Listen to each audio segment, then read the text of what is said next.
श्री चरक संहिता इंद्रिय स्थान दूसरा पुष्पित केंद्रीय अध्याय पुष्पवत गंधाधिकार। अब पुष्पितक इंद्रिय की व्याख्या की जाएगी।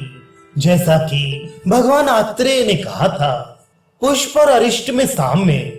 जिस प्रकार होने वाले फल का पूर्व रूप फूल होता है, उसी प्रकार मरने वाले मनुष्य के शरीर में अरिष्ट नामक लक्षण पूर्व रूप होता है।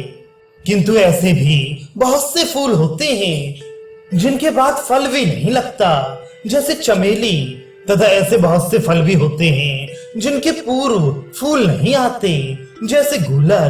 पर शरीर में उत्पन्न हुए अरिष्ट का नाश मृत्यु के बिना नहीं होता, तथा ऐसी कोई भी मृत्यु नहीं होती जिसके पूर्व में अरिष्ट लक्षण नहीं होते। अरिष्ट में प्रज्ञापराध। अज्ञानी वैद्य जो वस्तुतः अरिष्ट नहीं है पर अरिष्ट सदृश है, उसे यदि अरिष्ट समझ लें तो उनके ज्ञान को मिथ्या समझना चाहिए। अथवा रोगी की मृत्यु हो गई पर अरिष्ट का ज्ञान वैद्य को ना हुआ, ये दोनों प्रज्ञापराध जन्य ज्ञान है, ये समझना चाहिए। पुष्पित अरिष्ट मृत्यु के पूर्व उत्पन्न होने वाले बहुत प्रकार के लक्षणों द्वारा ठीक ठीक समझने के लिए अरिष्ट गंध से युक्त बहुत प्रकार के पुष्पित रूपों का उपदेश किया जाता है।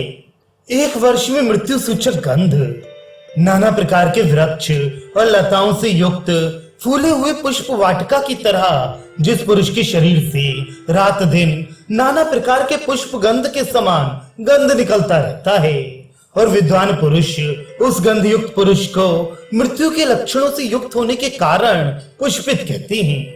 ये निश्चित है कि वह मनुष्य एक वर्ष के अंदर इस शरीर को छोड़ देता है, अर्थात मर जाता है।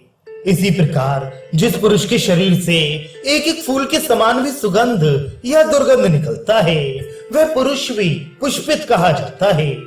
संक्षेप में, जिस पुरुष के शरीर में मिले हुए या अलग अलग अशुभ गंध की प्रतीत हो, उसे भी पुष्पित कहा जाता है।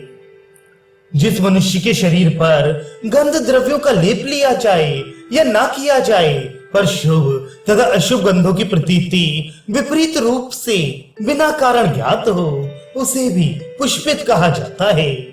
जैसे चंदन, कूठ, तगर, अगर, मधु और माला आदि का गंध शुभ है।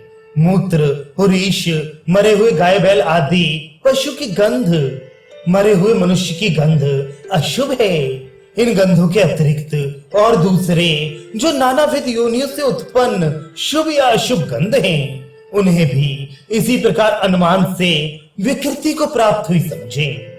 अनुक्त अरिष्ट, यह भी गंध संबंधी अरिष्ट लक्षण अतिदेश के लिए कह रहा हूं, जिसे समझकर वैद्य मृत्यु का ज्ञान कर सकता है।